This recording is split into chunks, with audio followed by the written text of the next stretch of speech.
If I'm keeping it real with you, most traders do not fail because they don't have a plan.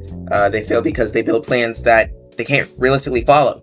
If your plan is too complicated, too strict, or unrealistic for your personality or your personality needs or your mental needs or however you trade, you're going to break it. That's the first emotional moment that you're going to have. So the goal isn't to build the perfect plan.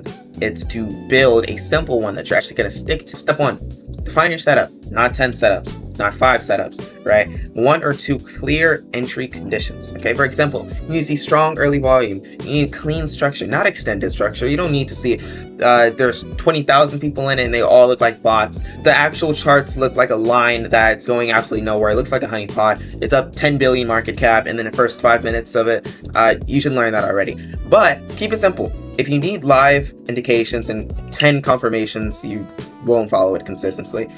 Step 2, define your risk. This is non-negotiable. Pick a fixed percentage per trade. 1 to 3% is realistic for most traders, right? Then define your daily loss limit, 4 to 6%. And listen, when I'm saying that you're trading 1 to 3% of your capital, I don't mean if you have 0.3 SOL inside of your account or you have 3 SOL in your account. Don't trade 0.03 SOL in your account or 0.003 SOL in your account. No, risk however much you want. But if from that original amount that you bought, if it's going down 3% of your overall accounts, then get out the trade. Because then you're going to be over trading. You're going to be risking more than you want. You take 10 of those losses, your whole account is basically gone. Okay. Step 3, define when you do not trade. This is the part that most people genuinely skip, and I mean that sincerely. Write down what the heck you're going to do. I don't trade after 2 losses, okay? I don't trade when I'm bored. I don't trade late at night. I don't trade when I'm trying to recover losses. That's very, very, very important, all right? You understand that. It's very important. Step 4, keep your plan visible. Your plan should not be inside of the top of your dome or something like that, or your brain cells. And before every trade, check it. Write it down on a piece of paper, okay? If the trade doesn't match your written rules, you skip it. Here's why most plans fail.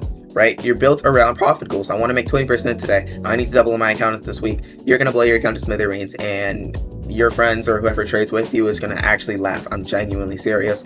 Your plan should be built around behavior, not money. Following rules, controlling risk, limit trades. Money is the outcome of consistent behavior. Okay, if you're a build that is realistic, simple, and focused on discipline instead of speed, you'll actually follow it, right? And following a basic plan constantly beats breaking a complex plan every single time. That's how you build something that sticks to long term, and that's how you actually build something that can be profitable long term. I have a free Discord inside the link in the description where I help people who are focusing on their mentality and focusing on actually getting better, because most people have 50% of what they need, and that's the strategy, but you need the other 50%, which is the discipline, or else you're just going to blow your account every single time. That's enough of yapping. I know I'm yapping my bones off right now. I hope you guys have a good one.